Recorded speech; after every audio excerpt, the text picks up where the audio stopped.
Welcome to the 2019 National Charter Schools Conference, and welcome to Las Vegas. Okay, be honest, how many of you went to bed early last night and woke up this morning ready to go? Raise your hands. And how many of you had maybe a little bit too much fun last night and needed that extra cup of coffee this morning? It's okay, no one's judging. You gotta have a little bit of fun when you're in Las Vegas. And what better fun than to be right here with over 5,000 of your charter school friends. That's right, over 5,000. This is a record number for us at the National Alliance. Thank you for being here.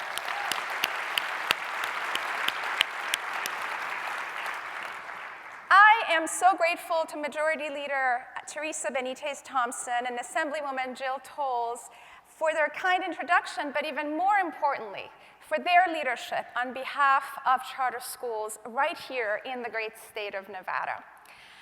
And how amazing is it that Nevada now has a majority female legislature? Right? It's about time, right? And speaking of powerful women, I am honored this year to be joined again by my mom and by my mother-in-law, a former school board president from Lafayette, California. Thank you for joining us. We were talking about charter schools recently, and it got me thinking about what got me interested and involved in the charter school movement. Each one of us has a story to tell, a story about a school, about a student, about an experience. And it's more important now, more than ever before, for us to share those stories. Let me share part of our collective story. We are growing. We're up to a little over 3.2 million students in a little over 7,000 charter schools around the country. We're continuing to innovate, to reimagine education.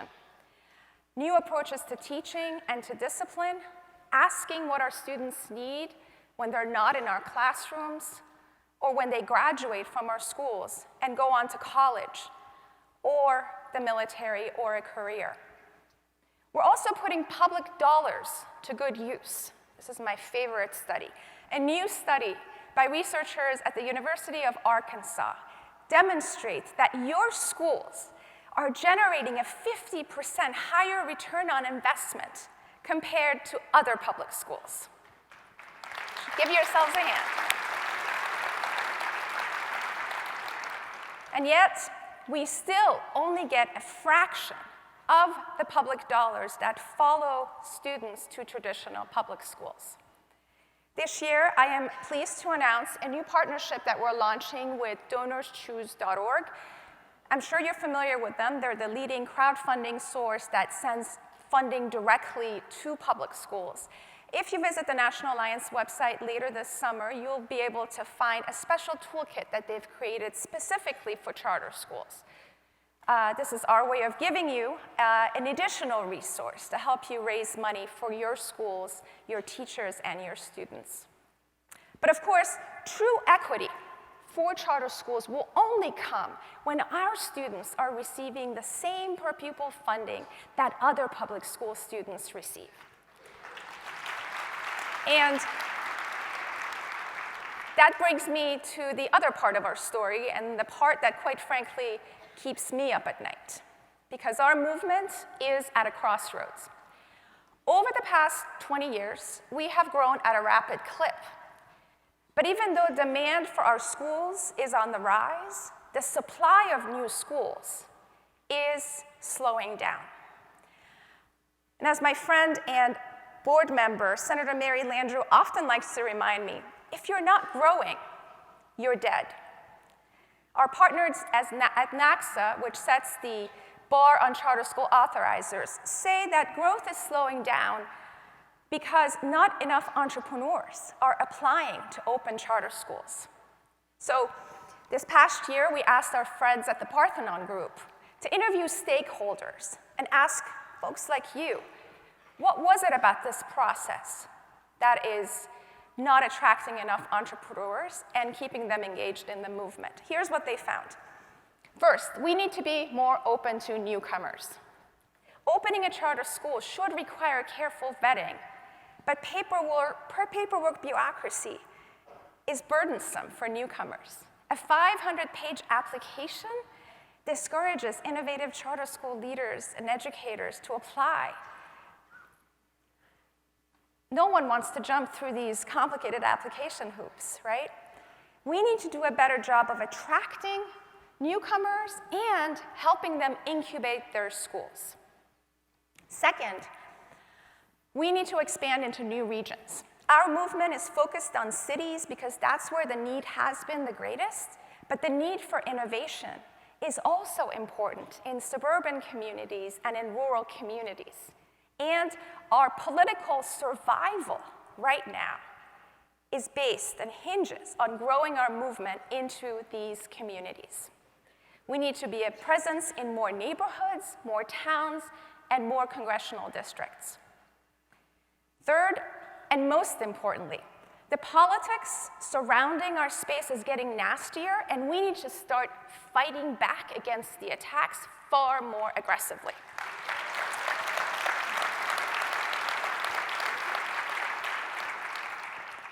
As our movement has grown, the education bureaucracy has been fighting us with far more urgency than before. They're bringing a lot of money to the table. Since 2012, the two major unions have raised and invested over $200 million on elections around the country. Guess what? It's working. This past month, the US House of Representatives called for cutting the allocation for the federal charter schools program by nearly 10%. Why do they fight us? Because they run, 93% of the schools around the country? We only run 7%. Because quite frankly, we are making them look bad. For 60 years, they've said that schools can only get so good, that some students can only learn so much. And then we come along, or you come along, and you prove that students of color can learn just as much, if not more, than white students.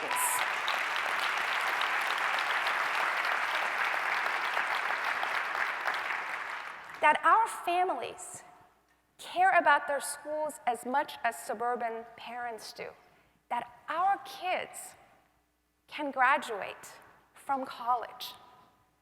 And the people in the system who are content with the old ways of doing things see this as a threat. Parents are taking away their kids from schools that our opponents would never send their kids to, and we get blamed for draining money from school districts. We are offering a high-quality education to students of color who have long been denied a strong education from the establishment, and we get blamed for resegregating public schools. We're bringing new life to neighborhoods by running schools that communities can be proud of, and we get blamed for privatizing public education. Now, this is nonsense, and we need to start calling it out. Now, some of you are already in this fight. In fact, I bet you signed up to run a charter school because you wanted to fight the establishment. And then some of you dip your toe into advocacy every now and then. And some of you may not even realize that you're part of a movement or that you are in the middle of a fight. And it's okay, you got a lot on your plate. But here's the thing. We are fighting to make sure that children come first in education. And we are going to lose this fight if we don't all join in. We are going to lose this fight if we can't convince our school boards and our council members and mayors and members of Congress and governors that our schools deserve their support and that our kids deserve charter schools. We are going to lose this fight if we can't get our families engaged in defending their own schools. And if you think I'm exaggerating, take a look at these headlines. California, they want to place a moratorium on new charter schools and make it easier to shut down existing charter schools even when they are serving students well. New York City, there is a cap on charter schools, and it's already been reached. More than 50,000 students are on wait lists, and there's no room for any additional seats unless that cap is raised, and the mayor of the city is hell-bent against it. Alabama, lawsuits to prevent charter schools from opening.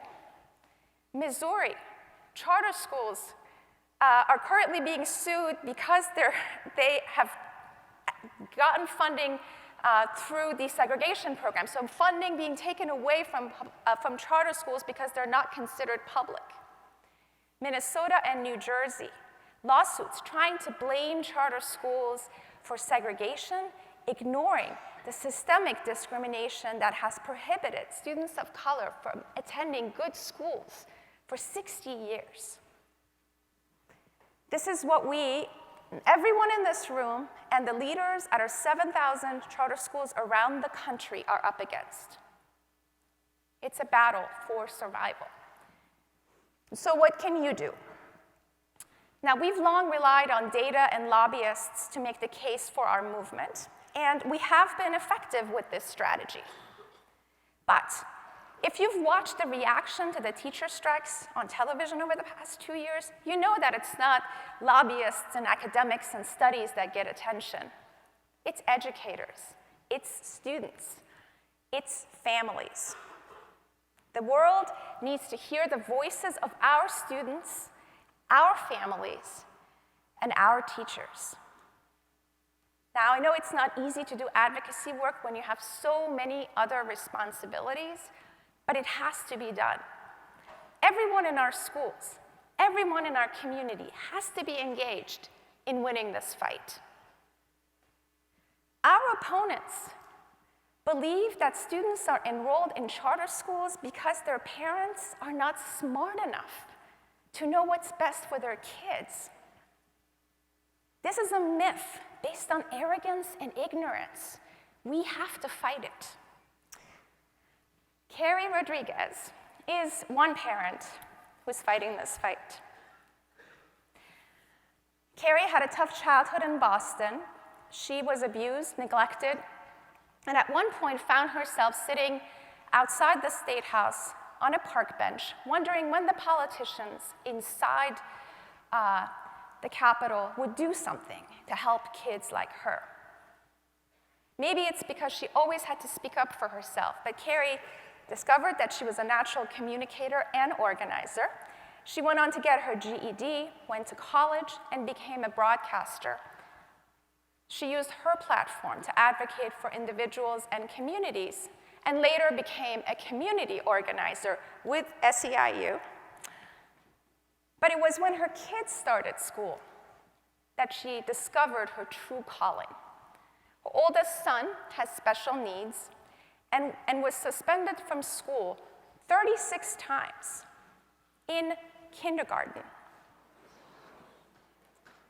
As Carrie told the reporter last year, I was just shocked as a parent to discover how powerless I was. It was me sitting at the table, unable to get what I needed from my kid. Carrie eventually found a charter school that allowed her son to blossom, but her experience demonstrated how difficult it was for parents to navigate the system. So she took action. She launched Massachusetts Parents United, a group that brings together parents from across the state to take their case to lawmakers. And Carrie is now a well-known quantity inside the Massachusetts state capitol, fighting on behalf of families.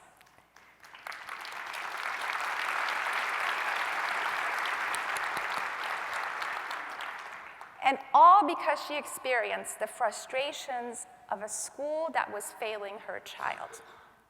And here's the great news. Carrie is about to take her organization to the national stage. Carrie, would you please stand up so that everyone can see you? We have lights. There we go.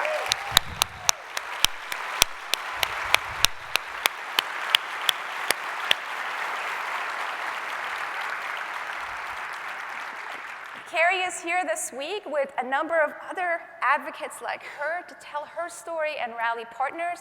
I urge you to attend her session and learn how you can get involved in fighting and inspiring others to join the fight. It's up to us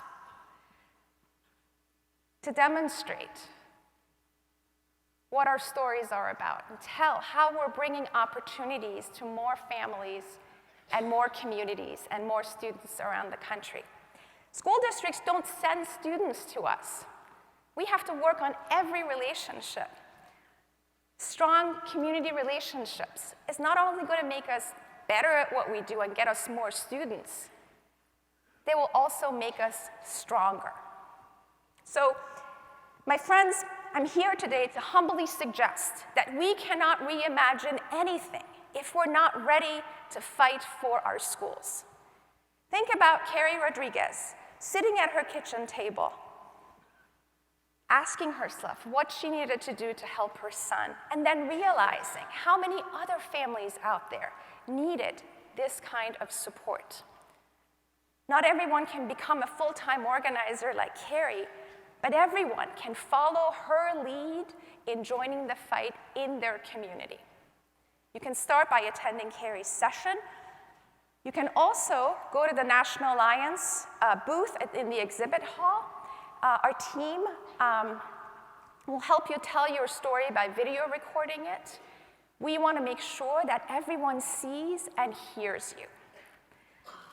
I also want to urge you to get active with your state charter support organization. I think they're here somewhere in the room. If you're a CSO leader, please stand up so that everyone can see you. Or if you work for a CSO, there we go. These are our partners. There's some in the back.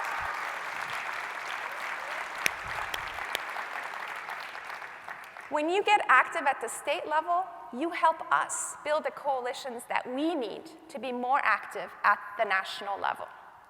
And speaking of coalitions, please text charters to 52886 to join the Charter Schools Action Fund. This new organization, created by the National Alliance, was created to get our movement more deeply involved in advocacy around issues and candidates that impact our students and our schools. So join that advocacy list. I ask you to do this every year. This year it's more important than ever before because it's a new organization that's going to show some muscle. And if you're still not convinced that this is your fight or that you want to fight this fight, go back to your schools. Take a look at your students and ask yourselves, where would they be if they didn't attend your charter school? There's a famous quote about great movements for change. It goes something like this. First, they ignore you. Then they laugh at you. Then they fight you. And then you win.